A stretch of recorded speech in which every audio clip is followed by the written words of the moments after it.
Hi, this is Mrs. Sykes, and in this video we're going to talk about differentiation, which is how a bog standard plant cell or a bog standard animal cell turns into a specialised cell that can do a special job really well. In theory, every single cell has the ability to do all of the jobs that are needed throughout the whole of the plant or the whole of the animal.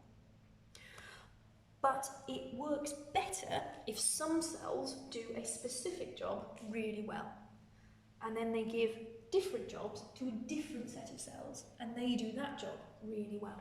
And that's why we specialise. It's a little bit like having specific positions in a rugby team. If everybody was an all-round player, you actually don't get that good a team.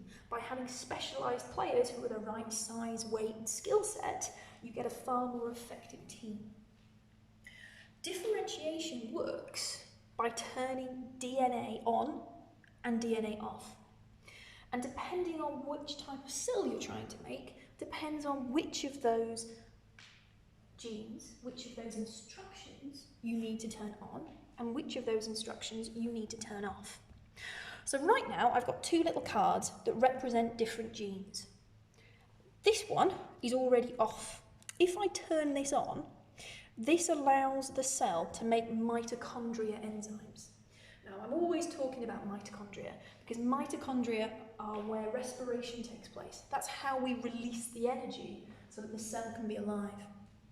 So every single living cell needs to have the enzymes inside the mitochondria in order for it to do respiration. Otherwise, it can't release energy.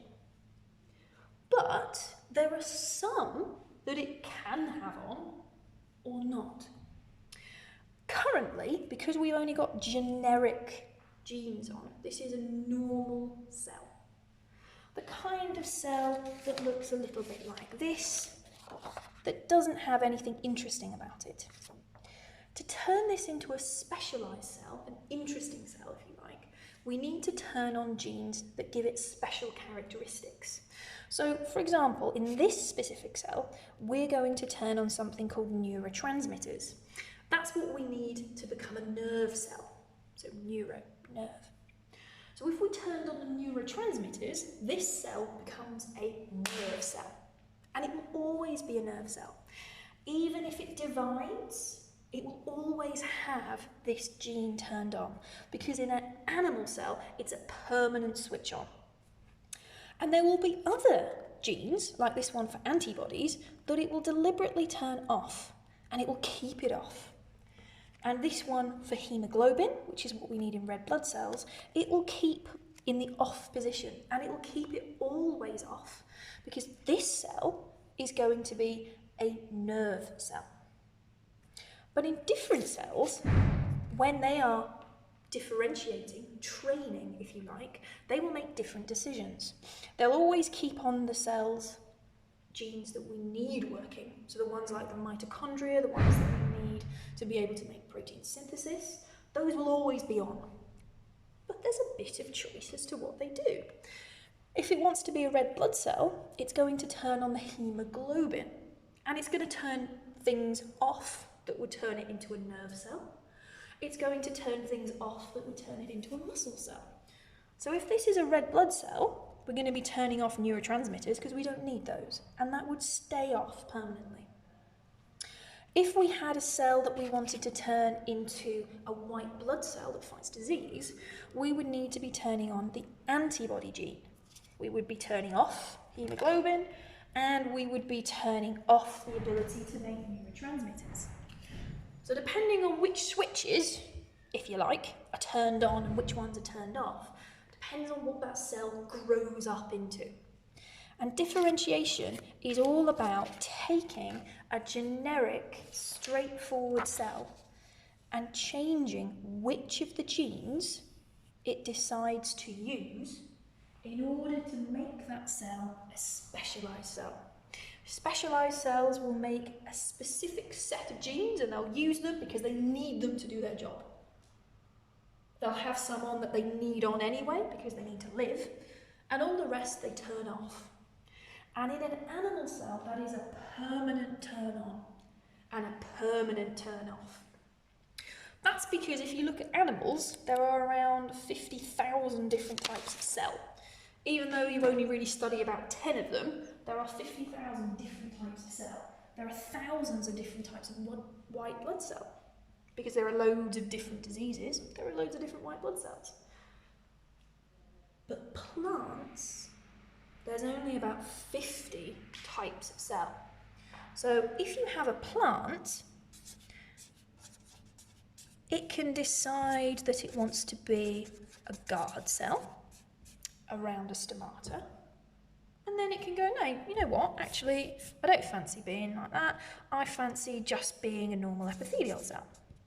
Actually, no, I don't fancy being an epithelial cell. I fancy being a root hair cell. And if you put a plant cell in the right conditions, it will change from one to the other, from one to the other. Because plant cells can change. Oh, no, actually, no, I want to be a guard cell again.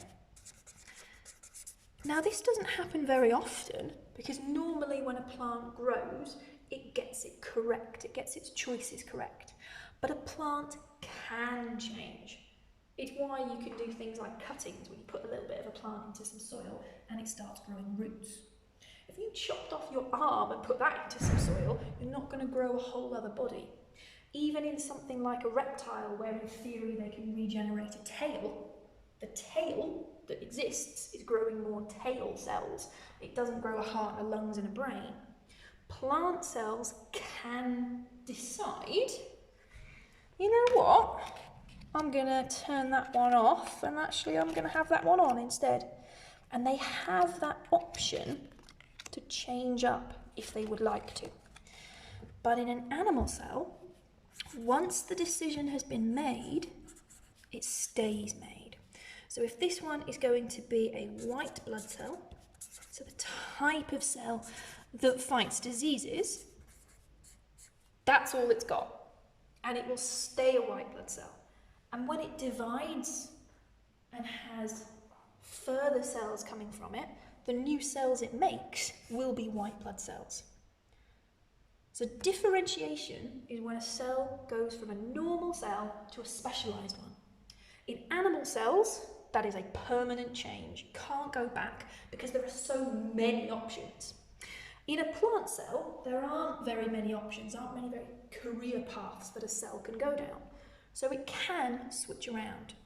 So plants can change, but an animal can't change. And these changes come about by turning genes on and turning them off.